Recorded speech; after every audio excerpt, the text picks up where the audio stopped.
La 4G Batelma vous présente Ni Vava.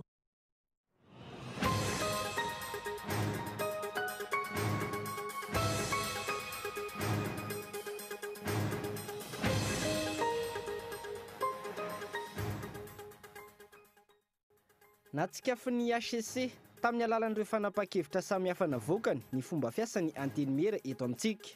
Tsy misy na kely aza ny fandiniana ireo lalàna alefan'ny gouvernemanta eny amin'ny anteny mera raha ny navoakan'ny HCC no jerena. Raha mpitso no vakiana ny vatobe ny anjera teny ampahamarinana, mbola mijanona eny amin'ny EPP Mahamasina Sud ireo traboina hatreto. Tato anatin'ireo volan'ity taona ity, saika nahitana fiakarany isan'andro ny vidin'ny grama amin'ny volamena. Raha ny fanazavan'ny mpahay-toekarena, miankina betsaka amin'ny vidiny ny tombony ara-toekarena azon'ny firenena iray. Iasa manomboka raha ampitso ny tobim-piantsonana vaovao Maki Andotam-penaka. Ny taxi brosy mampiasa ny lalam-pirenena voalohany, faha-efatra, faha-enina no ifindreny araka ny fampitambavao navoakan'ny ministeran'ny fitanterana. Eo amin'ny maresaka iraisam-pirenena, any Siria, mitoy ny fanafia nataon'ny fitondrana amin'ireo pioko any Gouta. Nisongadana tamin'izany ny fisian'ny raha latsaka ny tontolon'ny andron'ny omaly. Manodidina ny 20 ireo namony ny andron'ny omaly ary ankizy no maro tamin'ireo. Ny andindin'ireo arahinao afaka fotoana fohy.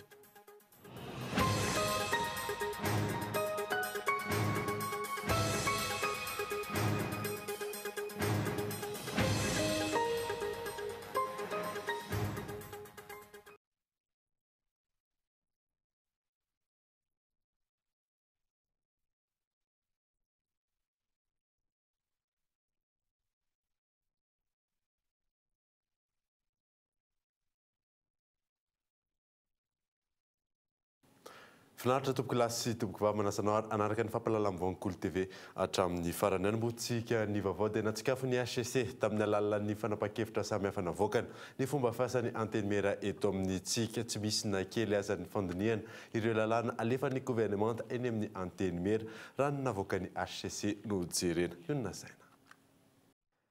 Lalàna 12 teny anivon'ny anteny meram-pirenena sy ny anteny meran-doolona nandritra ny fivoriana faharoan'izy ireo ny taona 17 teo no nitsipahany teo anivon'ny fitsarana avy momba ny lalam-pandrenana. Ny tsy fifanarahana na ny fifanoheran'ireo lalàna navoaka sy ny voarakitra ao anatin'ny lalam-pandrenana no anton'izany. Ohatra amin'izany ny momba ny lalàna mifehy ny fananantany izay nivoaka ny zoma lasa teo. Ny lalàna momba ny zone économique spéciale na ny ZES. Ny lalàna mikasika ny fampivoarana ny indostria, ny lalàna momba ny mari-boninahitra, ny lalàna mifehy ny fifamoivoizana, ny lalàna mifehy ny teti-bolam-panjakana ho an'ny taona 17 ny lalàna momba ny jugement supplétif sy ny maro hafa. Etsy ankilan'izay, volam-bahoaka ny lany mandritra ny fivoriana ataon'ny anteny meram-pirenena sy ny anteny meran-doolona. Saingy raha ny zava-misy, toa fandanim-potoana sy fandanim-bola no ataon'ireo solombavim-bahoaka sy loholona mandritra izany raha ny fijeriny mpanara-baovao. Variana miady ny tombotsoa manokana toa ny 4 raha ireo solombavim-bahoaka fa tsy manao ny asany araka ny mahampanao lalàna azy. Porofon'izany ny tranga nandritra ny fandaniana ny lalàna momba ny teti-bolam-panjakana farany teo. Ora iray monja no nandiniana izany. Mijanona ho kabary ambony latabatra ihany fa tsy misy ny tatitra atao amin'ny vahoaka ny fidy ireo solombavim-bahoaka. Ny tsy fisian'ny tamberina andraikitra izay mahavery ny fifambatokisana eo amin'ny olom-boafidy sy ny vahoaka ankehitriny. Nandritra ny filan-kevitry ny gouvernemanta tamin'ity andro an'ity no nandaniana ny volavolan-dalàna momba ny ZES sy ny code de l'électricité araka ny fanamarian'ny fitsarana avo momba ny lalam-pandrenana. Miteraka adevitra ary mampapetra-panontaniana ny mpanara-baovao mahakasika ny fifidianana solombavim-bahoaka. Mitanan'ny sain'ny maro sy ireo mpisehatra rehetra ihany koa ny firosoana amin'ny fifidianana filoham-pirenena mialohan'io fifidianana solombavim-bahoaka io tranga izay nankatoavan'ny HCC fa mifanaraka amin'ny lalam-pandrenana. Fizoro Ravaly. Raha toa ka miray feo ny amin'ny tokony hamoahany fitondram-panjakana, ny lalàna mifehy ny fifidianana sy ny datim-pifidianana mazava ny mpisehatra rehetra toy ny seni, mpanao politika, fiarahamonim-pirenena sy ny maro hafa, Ny fifidianana solombavambahoaka indray no tao ny hazakazahany Praiministra nangatana ny hevitra ny fitsarana avo momba ny lalam-panorenana. Mazava ny valitenin'ny HCC fa mifanaraka amin'ny lalam-panorenana ny andininy fa 7 amin'ny lalam-panorenana andalana voalohany sy faharoa. Mamaritra fa aorian'ny fifidianana filoham-pirenena no tokony hirosoana ny fifidianana solombavambahoaka izay ho lany mandat ny 5 febroary 2024. Mametra-panontaniana manoloana izany ny mpanarao vaovao izay miahiahy ny amin'ny fikasan'ny mpitondra andika lalam-panorenana ka anatanteraka ny fifidianana solombavambahoaka mialoha ny fifidianana filoham-pirenena, indrindra amin'izao 9 volana mialoha ny fifidianana filoham-pirenena izao, izay mitana ny sainy marainy koa. Raha tsy haivina hatramin'ny taona lasa no efa nisinina resaka mikasika ny fivoriana tsy ara-potoana eny anivon'ny parlementera, andinihana ny lalam-pifidianana saingy tsy mbola totosa izany hatramin'izao. Tsy mbola nivoaka teo anivon'ny filan-kevitra minisitra rahateo ny didim-panjakana mampianjo azy ireo. Na mitady paikady sy manao izay ezaka rehetra amin'ny fanemorana io fifidianana filoham-pirenena io aza nefa ny fitondrana, mazava ny hevitr'ireo mpisehatra samihafa manohitra izany. Ny CENI ohatra, izay efa nilaza fa fandikana lalam-panorenana ny tsy fanatanterahana ny fifidianana ao anatin'ny feim-potoana voatondro. Ny mpanao politika mpanohitra ihany koa toy ny Armada dia mitsipaka marindrano ny fanemorana ny fifidianana filoham-pirenena. Ho azy ireo, maika ary tokony hirosoa ny fifidianana io izay tokony ho tanterahana ao anatin'ny mangarahara sy ny filaminana tanteraka. Lafim-baovao hafa kosa indray dia raha pitso novakina ny vatobe ny anjera teny ampamarinana. Ankoatra ny famakina izany tokony isy ny fepetra ho raisina raha ny fanazavana isorohana ny mety mbola isian'ny loza hatreto mijanona eny amin'ny EPP Mamasina Sud ireo Trabona. Miantarandriana. Tafiakatra 30 ny traboina nafindramona vonjamaika raha ny antotanisa farany taorian'ny fianjerana vato lehibe iray teo ampamarinana misy tamin'ny nafindra toerana no namonjy ny fianakaviany. Efitra dorina izany hoe ny alina ihany ireo trabona ireo ho any hoe eto amin'ny EPP Mamasina Sud ary manohy ny fitadiavana isan'andro kosa ny tontolon'ny andro. Izay izany mbola tsy fantatra hoe faharetan'ny zareo satria araka ny tenin'ny Praiministra iny izany dia ohatrany hoe hoalany eny daholo zareo dia izay tsy fantatra aritra roviany. Fampianarana toko dia mandeha ara-dalàna ihany satria io trano ipetrahan'ny zareo io izany tsisy mpianatra mianatra fa any ambony daholo ny salle de classenay. Sy ny olana aloha andry zareo izany dia izay hoe tsy fananany trano izay. Ny emitra rapitso ankilany ny famakinany vato lehibe ny anjera io ary anampy amin'ny famakina izany ny mponina manodidina. Raha ny fanazavany mpamonjy voina teny an-toerana, tsy vitan'ny famakina vato ihany no vahaolana tsy hiverenany tranga toerendy, tokony isy hoy ny tompon'andraikitra ny fanadihadiana sy fepetra hafa raisina. Ny antony nanatsarana ny asa dia mbola nisy ny firotsahana hafa zany teny ambony teny. Dia tamin'ny kelo araka ny renseignement izay azonay rehefa miverina izay ny maraina dia mbola nisy sabo tamin'ny kelo tany mbola nisy feon-javatra nanako mihitsy avao ambony avao izany hoe mbola nisy nitsana zany. Ka ny aminay mpamonjy voina dia tsy mbola fantatra izay mbola ao ambony eo. Izay zany mbola hitandremana. Tsy mbola fantatra zany hoe mbola manahoana leo vato ireo ambony ireo.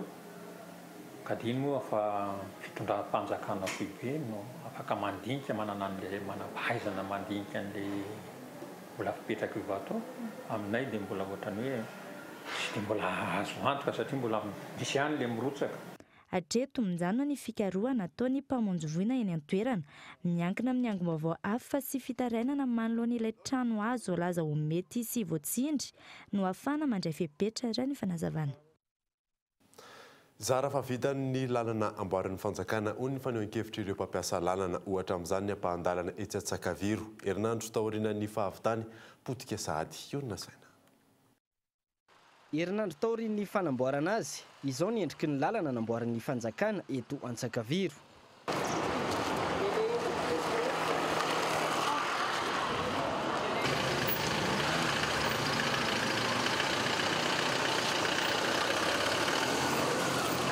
Volam-bahoaka no nanamboarana ity lalana ity avy amin'ny hetra alohan'ny olom-pirenena, nefa izao ny tamberina andraikitra azo avy amin'izany. Zara fa vita, kitoto hoy ny olom-pirenena. lalany ty raha fitadidiana hoe oviny izy io no namboarina amin'ny herinandro dia ngamba tapa-bolana ray volana no nanaovana azy dia tamin'ny herinandro ny sokatra nefa ny tany efa ohatr'izao fa asa vita tsy mety le izy koa iza nisy beton ipoka ohatrany io asa manonao foana vola veako tamin'izay fotoana izay nisy fahatapahany ty lalany ty tamin'ny fanamboarana nila mandeha dia nila dia mifampisisisika eo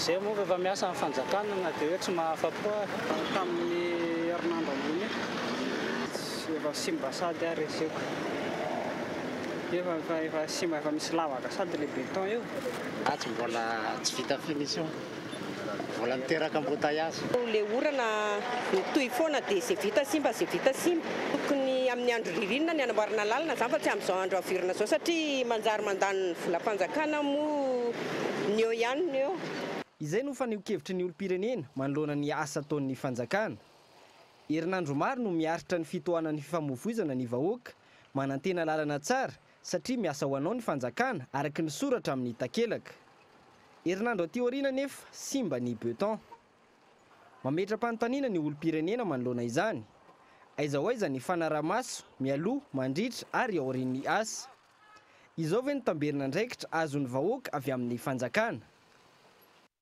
tontolo ny serasera kosa indray dia mbola tsy nivaly hatreto ny taratasy nalefan'ny vondron'ireo tompona orinasa an-gazety ho an'ny ministry ny serasera mikasika ny fananganana ny voamera mikarakara ny karatra mamatianina ho an'ny mpanao gazety taratasy milaza fa tokony ajaina ny lalàna momba ny fananganana nio voamera manokana io lilira beata ny 20 febroary teo no nalefa ny fikambanan'ireo tompona orinasa an-gazety eny anivon'ny ministeran'ny serasera sy ny fifandraisana amin'ny androm-panjakana ny fitakiana ny fandrafetana ilay voamera mikarakara ny fizarana ny karta professionnel ho an'ny mpanao gazety hatramin'izao anefa efa ho 10 andro aty aoriana tsy mbola hita ny toy ny raharaha io tsotra ny fitakiana raha ny hita ao amin'ilay taratasy ny fampiarana izay voasoratra ao amin'ny lalàna momba ny serasera ny mpanao gazety ny tompona orinasa an-gazety na ny tompona ndraikitra eo anivon'ny orinasa tsirairay no manendry ny solotenany avy andrafitra io voamera io manameloka ny fikasana na amin'ny endrininona na amin'ny endrininona ampiady ny mpanao gazety amin'ny tompona ndraikitry ny orinasa tsirairay farany tsy maintsy iroso amin'ny fanaovana karatra ho an'ny mpanao gazety ao amin'ny GPIM raha tsy mivaly ireo fitakiana ireo taorian'ny fifampidiniana ny antson'ny filohan'ilay voamera napetraka io ministera io ny 20 febroary teo no nandefasana izany taratasy izany tsy mbola hita nefa treto ny fihetsiky ny ministera tao anatin'ny 2 volana voalohany tamin'ity taona ity saika nahitana fiakarana isan'andro ny vidina graman'ny volamena raha ny fanazavan'ny pahay toekarena nefa miankina betsaka amin'ny vidiny ny tombony ara toekarena azon'ny firenena iray Michel Arnarzon raha natotanisa farany navoaka ny Gold Press Data ny 2 volana voalohany taona 2024 manodidina ny 3,1 ariary hatramin'ny 4,1 ny grama ny volamena 18 kara izay be mpitady indrindra niovaova ny vidiny ary ampitaina tamin'ny volana janoary nahitana fiakarany vidiny grama ny volamena ny farany volana janoary 2024 3,1 ariary mahery ny grama ny volamena 18 kara amin'izao volana febroary zao saika niova isan'andro ny vidiny ary mananika ny 4,1 ariary tolotra sy ny tinady zavatra azo atao tsaka zany ny mifiana io raha mahafantatra mara-baovao ny olona eto Madagasikara mpitrandraka azy ny zavatra tiana atao zao anatin'io zany dia hoe andao tantanina amin'ny fomba moderne ny tsenan'ny volamena ampahafantarina any amin'ny tsenan'ny volamena hoe zao ny korin'ny volamena any Dubai zao ny korin'ny volamena any amin'ny bourse hafa dia apetraka amin'ny tableau électronique any amin'ny tsenan'ny volamena lehibe eto Madagasikara vitsivitsy any amin'ny tsenam-kasam-pirenena zany mahatonga azy miaka-milina dia mitomba ny filanana miaina zao zao miaina ny somary miaina ny filanana dia tsy aiza moa fa mamokatra ny fantany fa mifampiasa azy mividy azy dia mividy azy ihany no mibaiko azy zany dia ao anatin'ny bourse ny mandeha tsy akijanona ny vidiny miaka-milina hoe misy mividy indray ary misy mitady ary misy misokatra dia iny fiatolotra sy tinady iny no mibaiko azy Raha ny zava-misy eto Madagasikara tsy ampy fanaraha-maso ny fandrarahana volamena, tsy ampy ihany koa ny fampahafantarana indrindra ho an'ireo mpivarotra. Raha ny fanazavana nomeny ny tompon'andraikitra eo anivon'ny ANOR, Agence nationale de l'or, miankina betsaka amin'ny valeur marchande de référence ny hodinan'ny vidin'ny volamena. Ny tsena amin'ny volamena ohatra ny tsena ny zavatra hafa ihany na omby na inona eo tsy misy hoe fehezina fa arakaraky ny ohatran'ny hoe lors de l'offre et de la demande zany arakaraky ny any amin'ny iraisam-pirenena sy ny hoe sur terrain be da be ny mpividy dia arak'izay koa ny vidiny be da be ny mitady zany. Ina tsy voafehy tanteraka satria miankina amin'ny tsena, lalàna ny tsena miatra. Fa kosa ny administration amin'izay volamena mandalo eo aminy izay tsy maintsy akan'ny hetra sy ny taxe parafiskale resaka redevance sy ristourna dia manana ny atao hoe valeur marchande de référence ny fanjakana. Izany hoe io valeur de référence faritan'ny fanjakana io zany fa raha arrêté-ny maritana an'io arrêté-ny ministre io no atao référence arak'izay anaran'izay hicalculena ny fandan'ny redevance alohan'ilay opérateur. Ka na ohatrina zany lazainy fa vidiny any amin'ny tsena dia efa manana an'izay valeur marchande de référence zay ny administration. Nantontanisany voaka farany hatreto raha ny vokatra volamena eto Madagasikara isan'ireo tsara indrindrany tamin'ny taona 1740. Raha mitaina tamin'ireo taon-dasa 17 kilao ny taona 570 10 kilao ny taona 20 700 kilao ny taona 9 nahatratra 700 kosa ny taona 17 vokatra voatrandraka sy nampahafantarana ny tompon'andraikitra raha ny taremarika ofisialy. Taorian'ny vina 340 mahakasika ny valinaretina pesta indray ny lohahevitra fanadadiana ny arahan'ny Cool TV FM sy ny agence capsule ny loto sy ny tsy fampin'ny fanorenana fotodrafitrasa fanadiovana no isan'ny mahasarotra ny fifehezana ny aretina eto Madagasikara hoy ireo izay nanontaniana. Fanadiny mianta nandrianavo. Araka ny hevitrao tsy mety voafehy ny aretina pesta satria nahoana. Io no fanontaniana napetraky ny Cool TV FM sy ny agence capsule tamin'ny olom-pirenena misy 5,700 12 taona no miakatra teto Andrenivohitra ny faha-telopolo ny volana janoary ka hatramin'ny voalohan'ny volana febroary teo. Ny falotoan'ny toerana iainam-pona no antony hoy ny 27,100 nanontaniana. 3,100 no laza fa tsy voafehy ny aretina satria tsy ampy ny fanorenana fotodrafitra fanadiovana na ny assainissement ataon'ny fanjakana. Tsy ampy kosa ny fanentanana ataon'ny fanjakana hoy ny 2,700. Samy mahatonga ny tsy fafehezana ny valanaretina pesta ireo tranga ireo. Ho any eto Antananarivo saika ahitana toerana maloto avokoa. Teto amin'ity fokontany anaovana fanadihadiana ity ohatra, ny tsy fisian'ny fotodrafitrasa fanavaozana toa ny fanamboarana ireo lakan-drano no isan'ny mahatonga ny fako sy loto mivangongo.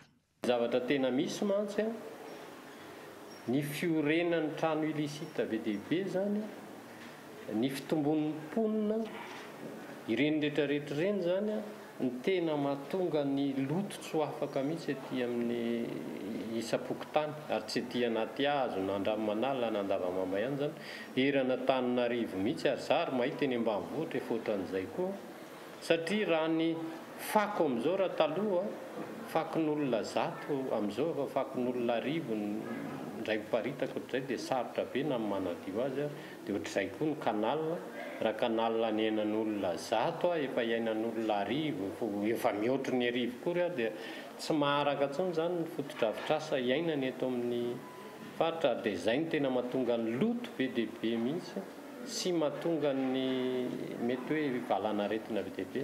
Tsy ahitamba olana maharitra hatreto io olany fotony io. Izany hoe ahinatra ny iverenan'ny valanaretina pesta teraky ny loto. Raha izao aloha tsy misy zany ary tsy voavahy. Zay zany tena milaza ary miady mafy zay hoe fa tokony havoazana ny fotodrafitrasa mihitsy avy any amin'ny aménagement du territoire mihitsy io izahay zany zay fokotany maromaro hidiny hoan'ny iona aminy mihitsy amin'ny lakamisy zao hitako fa efa tsy mety intsony le fotodrafitrasa na manadio mafy toy inona zay tsy mivaha mihitsy le olana satria le fotodrafitrasa mihitsy nefa tsy mazaka intsony ny vahoaka amin'izao fotoana izao. raha tsy ivona nambarany tale généralny OMS na ny Organisation mondiale de la santé nandritry ny valandresaka nataony tamin'ny mpanao gazety tany Genève iamafy ny fiparian'ny valanaretina peste tamin'ity taona ity ahina ihany koa hoy izy sy ny pariany amin'ny nosy manodidina sy ireo firenena hafa. Iasa manomboka rahampitsony ny tompiantsonana vaovao maki andota-penaka ny taksibrosy mampiasa ny lalam-pirenena voalohany fa 4 fa 9 no ifindra eny araka ny fampitam-baovao ny ministera ny fitaterana. Lili Rabiata. Ny taksibrosy miazo ny lalam-pirenena telo RN1, RN4 ary ny RN6 no ifindra ny andota-penaka manomboka 20 febroary 2024 araka ny fampitam-baovao avy amin'ny ministera ny fitaterana. Tokony ifindra eny araka izany ny fiaingana sy ny fahatongavana amin'ireo zotra ireo. Ho an'ny lalam-pirenena voalohany ny zotra miala eto Antananarivo. Ho an'ny lalam-pirenena voalohany ny zotra miala eto Antananarivo miazana Ambalanirana, Ambaravaranala, Ambatofotsy, Ambohimiarina, Andranomiely, Angodongodina, Arivonimamo, Belobaka, Bevato, Faratsio, Fierenana, Ifanja, Kranomena, Mahasolo, Manalalondo, Manazary, Marifangady, Soavinandrina, Tampinala, Tsinjoarivo 22 ary Tsironomandidy. Ho an'ny lalam-pirenena faha-4 ny zotra miala eto Antananarivo miazo any Ambatoboeny, Ambatomaintybe, Maevatanana, Mahajanga ary Marivoay. Ho an'ny lalam-pirenena faha-9 ny zotra miala eto Antananarivo miazo any Ambanja, Ambilimbe, Atsiranana, Antsohi, Bealanana, Mampikony, Mandritsara ary Port Berger ireo ifindra ireo. Io ariva io nafindra ireo mpitatitra tamin'izany nitokana manoloana izany ireo mpaniera sy mpivarotra eny amin'ny fahasankarana tapaka noho izany lalana nandoro pneu izy ireo olona iray koa no voasambotra tamin'izay hotaterina aminao etanoho ny antsipriany izay vaovao sy tranga izay.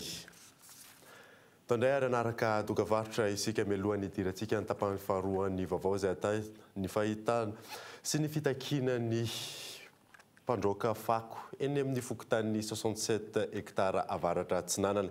Eo ihany koa ny fampiratina fanamariana ny fahazato taonany Celestin Andriamanantena rehefa avy eo ary.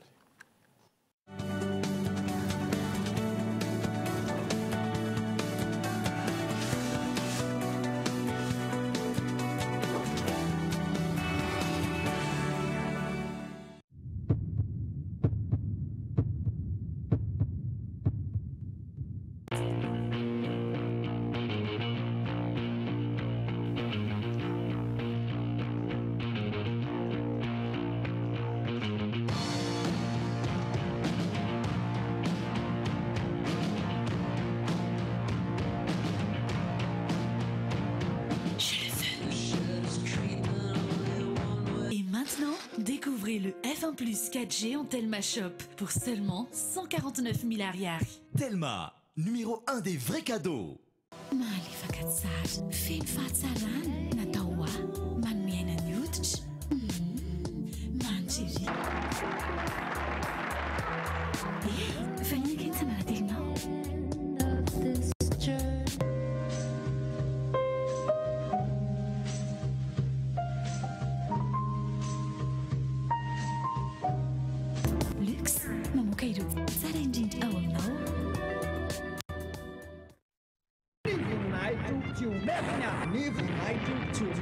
La grande sélection internationale de yaourt 2018.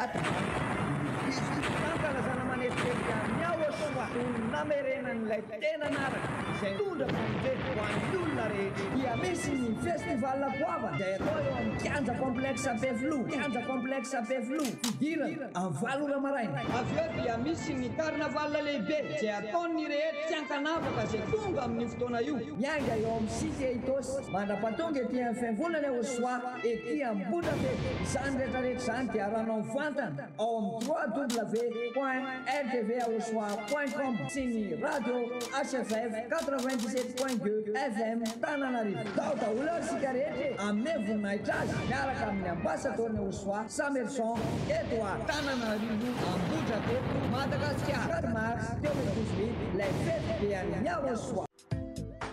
Pour la rédaction de textes, rapports, contenu web, brochures, la relecture et la correction de divers documents, rapports, mémoires, CV, lettres administratives, lettres de motivation, flyers, faire-part, scripts, une seule adresse, mots croisés, un service adapté à vos besoins, à un prix adapté à vos moyens.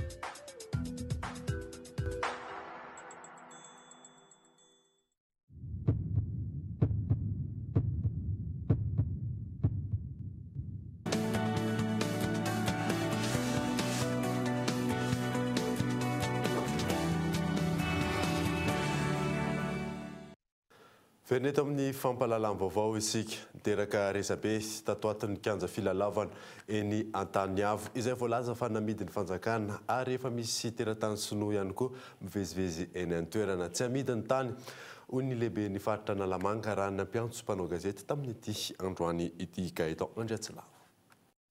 Taoriny ny famoahana gazety ny vaovao milaza fa namidiny faritra Analamanga ny tany amin'ny kianja filalovan'ny tanora eny Antaniavo. Nilaza ny lehibe ny faritra fa tsy namidy akory ny tany fa ametrahana ny Brown Région ary misy ny fanadiadiana tsy maintsy atao eny fotony.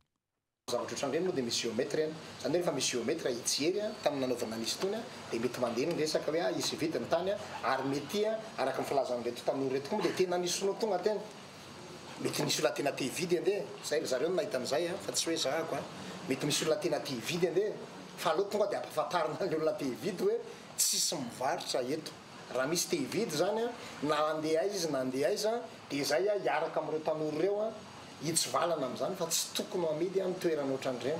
Dia raha sanatria misy nalaim-panahy andeha na hivarotra na hividy dia efa mazava tsara tsy ho amidintsika Taniavo. Tanimpanjakana ity eto amin'ny kianja filalaovana eto Taniavo ity.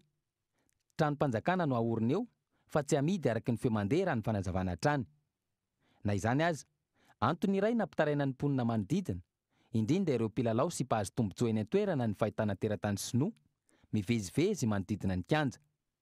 Rehefa nanontaniana ny tompona andraikitra eo anivon'ny fokontany, nilaza ny tenany fa tonga tao aminy tokoa ireo sinoa, na ny tany, na amidy na tsy ny tany.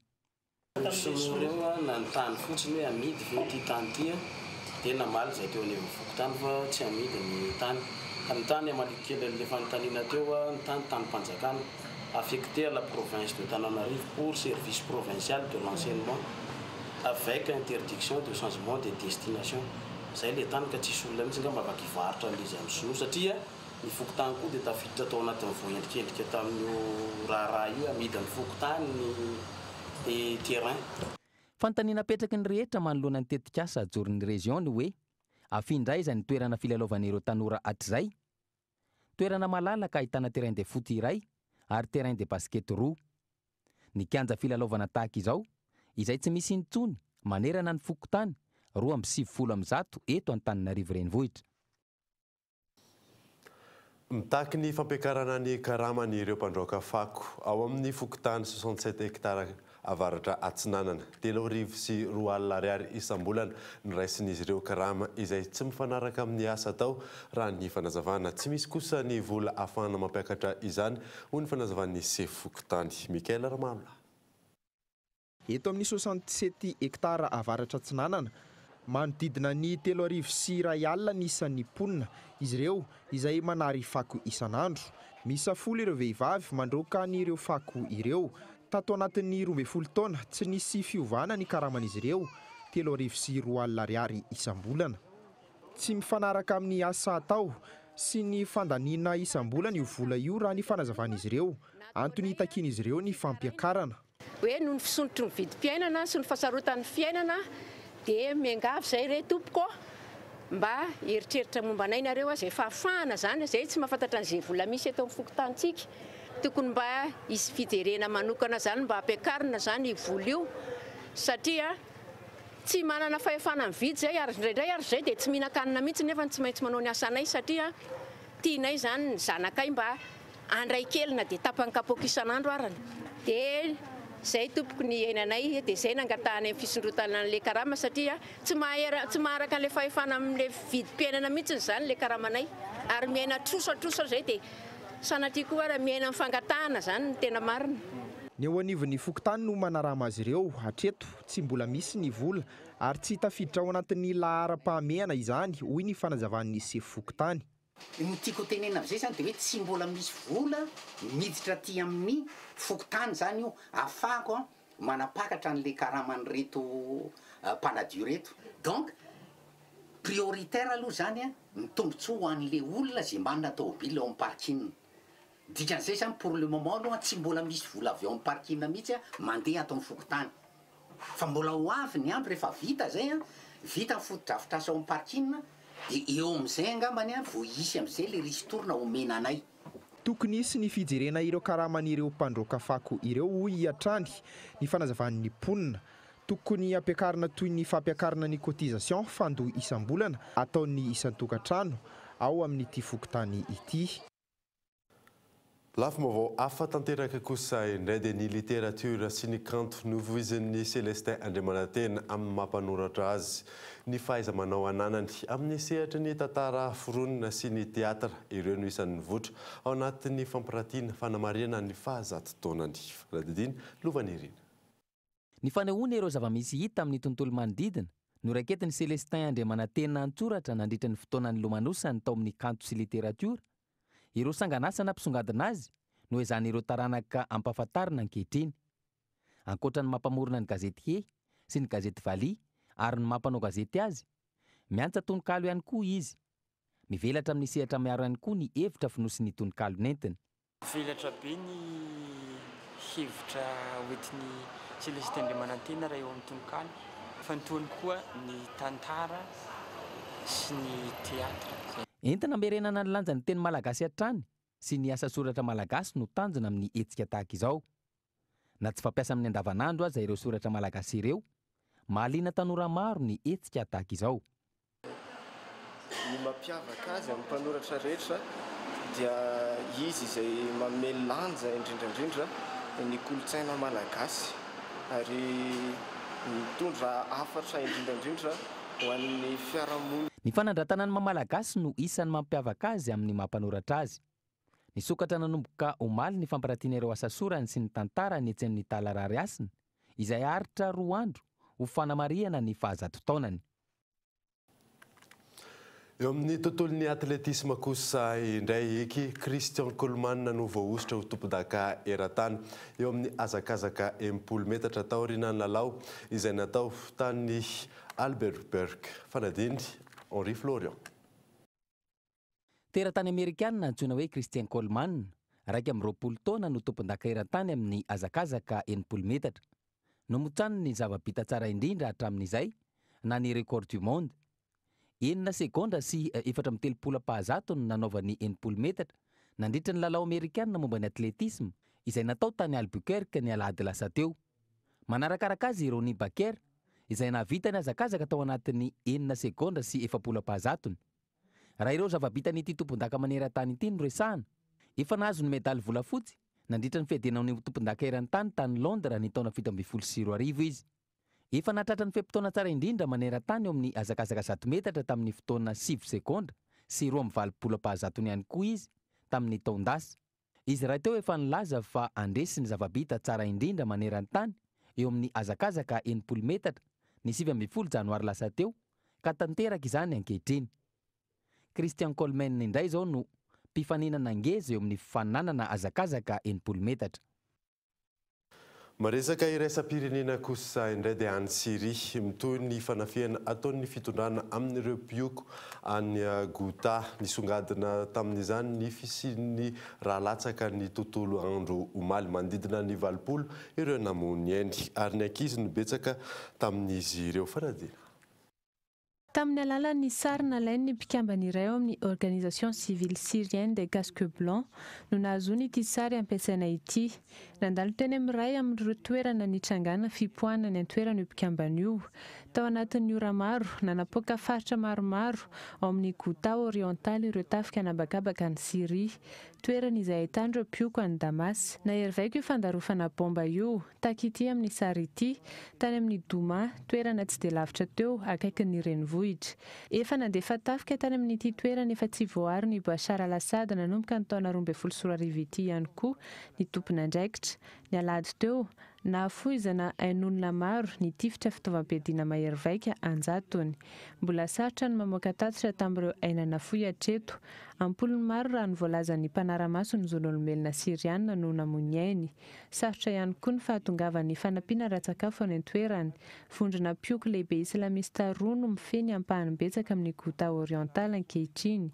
Ny 5 janoary teo nandefa bomba tany Ghouta ny tafika Siriana izay nahafatesana olona mahery ny 500 tao anatin'ny 5 andro monja. Alohan'ny sarana taverina aminao ireo vaovao songadina tamin'ity alina ity. Natsikafony HCC tamin'ny alalan'ireo fanapa-kevitra samihafa navoaka ny fomba fiasan'ny anteny mera eto amintsika. Tsy misy na kely aza ny fandiniana ireo lalàna alefan'ny gouvernemanta eny amin'ny anteny mera raha navoakan'ny HCC no jerena. Rampitso novakina ny vatoben'ny anjera tendy ampamarinana. Mbola mijanona eny amin'ny EPP Mamasina Sud ireo trabona hatreto.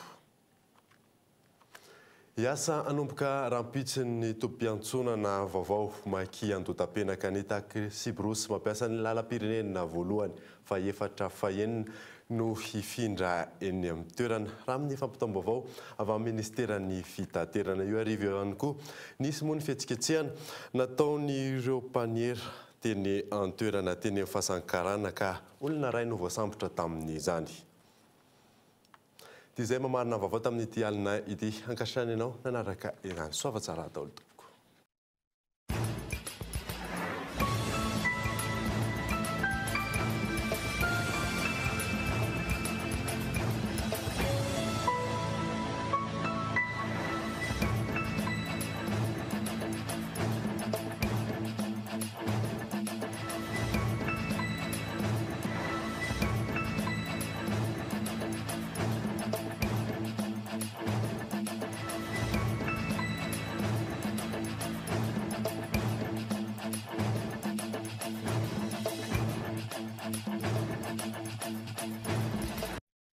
La 4G by Telma vous a présenté Ni Vavao.